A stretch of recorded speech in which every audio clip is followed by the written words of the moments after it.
పల్నాడులో ప్రధాని నరేంద్ర మోడీ ఆధ్వర్యంలో నిర్వహించిన సభలో కుట్ర జరిగింది. పోలీసులపై వేటు.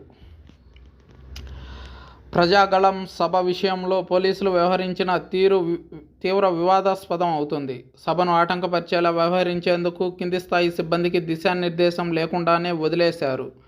లేనిపోని రూల్స్ పెట్టి చాలామందిని ఇబ్బంది పెట్టారు. ప్రజలు సౌండ్ టక్కర్లు ఎక్కుతున్నా ఆపలేదు. చివరికి సౌండ్ సమస్యలు రావడానికి కూడా కారణమయ్యారు. భద్రతా ఏర్పాట్ల లోపం స్పష్టంగా కనిపించింది. ఈ విషయంలో కుట్ర ఖచ్చితంగా జరిగే తీరింది.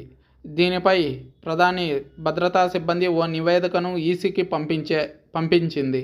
చంద్రబాబు భద్రతా సిబ్బంది కూడా ఫిర్యాదు చేసే అవకాశం ఉంది. పల్నాడు ఎస్పీ రవిశంకర్ రెడ్డి వైసీపీ కార్యకర్త కన్నా ఘోరంగా విధులు నిర్వర్తిస్తూ ఉంటారు అన్న విషయం ఈ సభతో స్పష్టమైంది. ఆయన హయాంలో పల్నాడులో వైసీపీ నేతలు ఇష్టారాజ్యంగా చెలరేగిపోయారు. దాడులు, హత్యలు, దౌర్జన్యాలు, కనీస ప్రజాస్వామ్య విలువలు లేకుండా చేశారు. అదే సమయంలో ప్రతిపక్ష నేతలు ఎవరిపైనా కేసులు పెట్టాలన్నా వారిపై అడ్డగోలుగా కేసులు పెడుతూ పోయారు. చివరికి వైసీపీ నేతలకు తప్ప ఎవరికీ స్వేచ్ఛ లేనంత దుర్భర పరిస్థితి. ఎన్నికల కోడ్ వచ్చినా తన రూటు మార్చుకోలేదు రవిశంకర్ రెడ్డి. ఈసీకి ఫిర్యాదు చేయడానికి అంతా సిద్ధం చేసుకున్నారు. ఏపీలో ఉన్న అధికారులు, ఎన్నికల నిర్వహణ సిబ్బందిలో అత్యంత కీలకంగా ఉన్న వారిలో ఒకే సామాజిక వర్గం వారు ఎక్కువ.